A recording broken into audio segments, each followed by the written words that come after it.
BoBo the Bitcoiner is back. Is Bitcoin adoption really that difficult?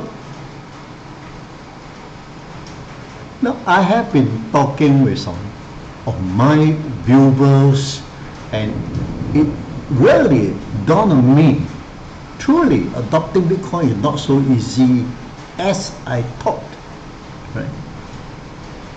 Despite every day I try to pass the knowledge to my viewers, most seems to have skimmed through the knowledge I impact, but very few digest and absorb the details. Why? It boils down to a few things.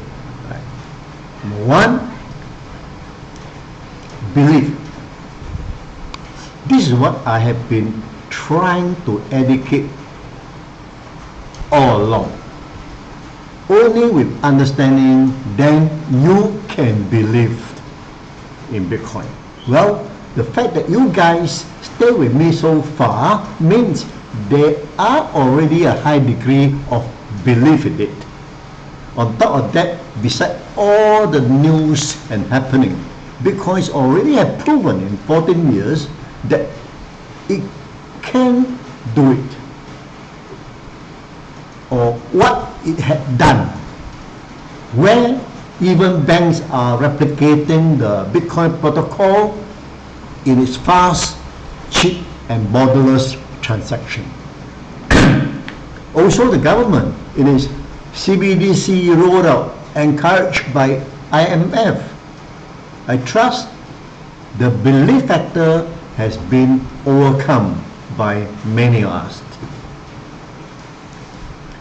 The next thing is trust, right?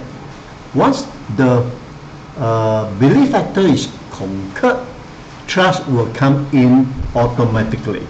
However, external trust is equally important. I'm referring to trust that our government will not kill or ban Bitcoin. China banned Bitcoin, but the Chinese simply moved offshore. Bitcoin survived. Next, the most influences is America. Despite a small population of only 4.25% of the world population, they are still the high percentage of rich people and are powerful economically. What US do, the world has no choice but to follow, especially with the US reserve currency. The policy of US government is quite clear. They want to kill Bitcoin to protect the US dollar reserve. Fortunately, UK and Europe want to embrace Bitcoin and crypto now. If US make it more difficult for crypto, all the remaining fintech will move to UK and Europe. Many are already in Switzerland, Dubai, Singapore and Hong Kong. Don't think the US can afford it, right? Within their own political hustle, they will find ways to retain the crypto and Web3 technology in America. With compromises, I'm sure. Bitcoin and crypto will survive.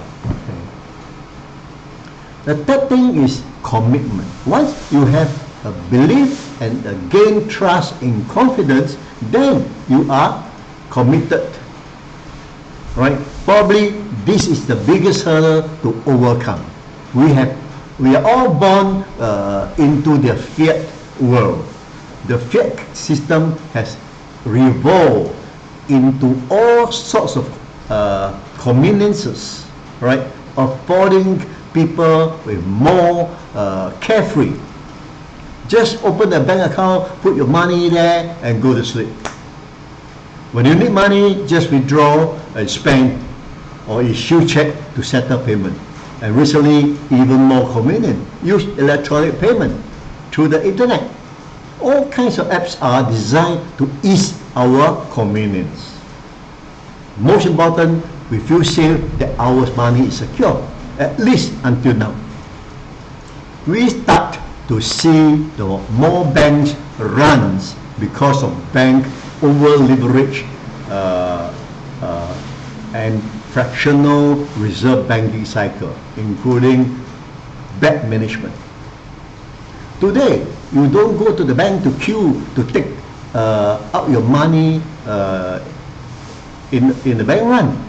You do it at home with your mobile phone. In one morning, a bank can be bankrupt of cash, just like that. This risky convenience has been slowly eroding now. Money in the bank is no more safe and secure as before, thanks to the mismanagement of the people who run it and their endless corrupted self-interest. Forced by Bitcoin ecosystem, banks are cutting manpower now, like trimming overheads, cutting down operational costs, close the smaller branches. They had no choice but to compete with the Bitcoin ecosystem. The outcome is obvious. They will lose to Bitcoin, right, which is a peer-to-peer transaction without a middleman, and is without doubt the cheapest, fastest, and most efficient. That I think we can all agree today, right now. The next step is probably the most difficult, right? Not sure of the procedure. What procedure? Example, why must I keep my Bitcoin? Why can't I leave it with the bank to keep it for me? This is the biggest hurdle to overcome. Bank had been our safe vault for centuries.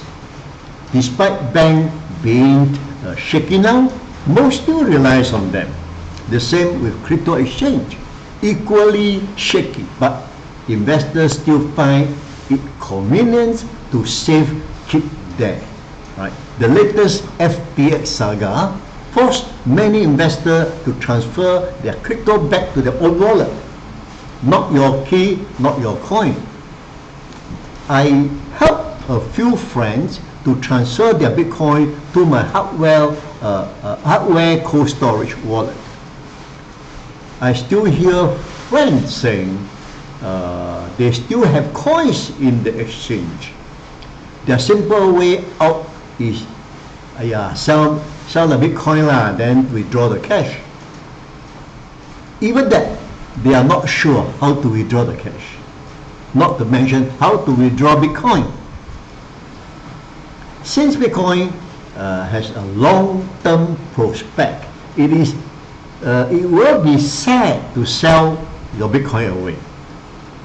So I'll offer them help to print out the paper money or paper wallet with the promise I will never make copy of the paper wallet.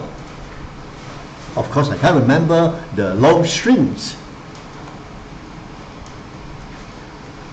The other thing is, to withdraw Bitcoin, you need a thoroughness and care. Go to your exchange at the wallet column, ask for Bitcoin withdrawal. The system will ask you to key in the public key of your own wallet. Most times you can cut and paste to avoid mistake. Then submit. The exchange is also very careful. They will email you to confirm did you make such a request to reconfirm the public key again and amount withdrawn. Once satisfied, the exchange will execute the withdrawal. Usually within the day, you will see your Bitcoin into your wallet. Once in, your Bitcoin is safe and secure forever. Not actually that difficult, right? With a little practice, you will learn that it wasn't difficult after all. A few steps only. For the first time withdrawal, suggest you test with a small fraction of Bitcoin. Once proven, you can then confidently proceed to withdraw the bigger amount of all your Bitcoin. Actually, if you double check your double check your public key is correct, you are very safe. There's no possibility of another public key of the same wall another public key of the same long strings of alphanumericals. The next thing is learn to keep safe your own Bitcoin, and discipline is required. If you have $1,000 notes to safekeep, will you forget where you put it? No, right? Same with Bitcoin wallet. You have to remember where you keep it. Whether you have a paper wallet or a hardware wallet, it's all the same.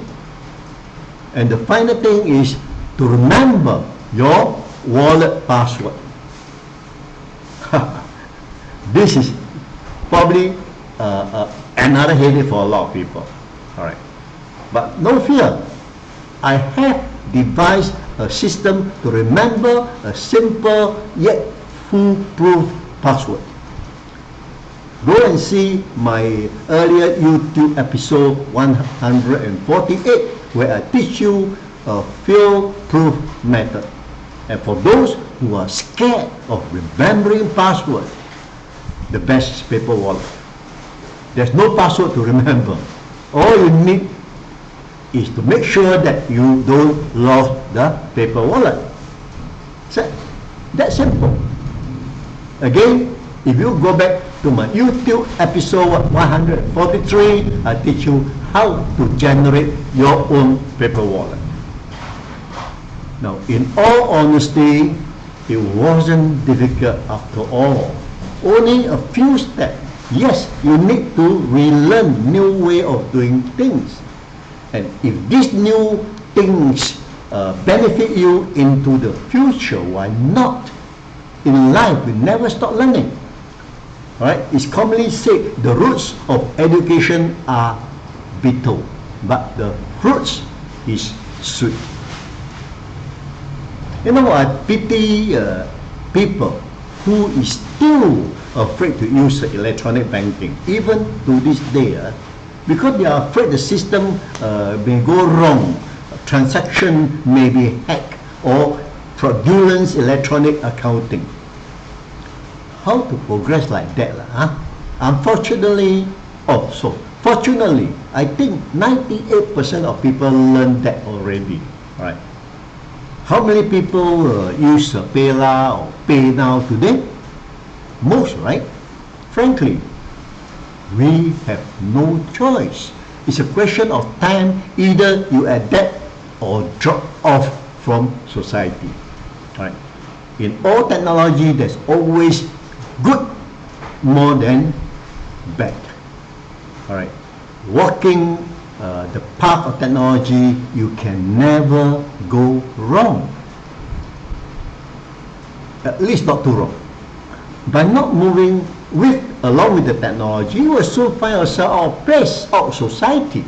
By staying still, you don't have to be a Bitcoin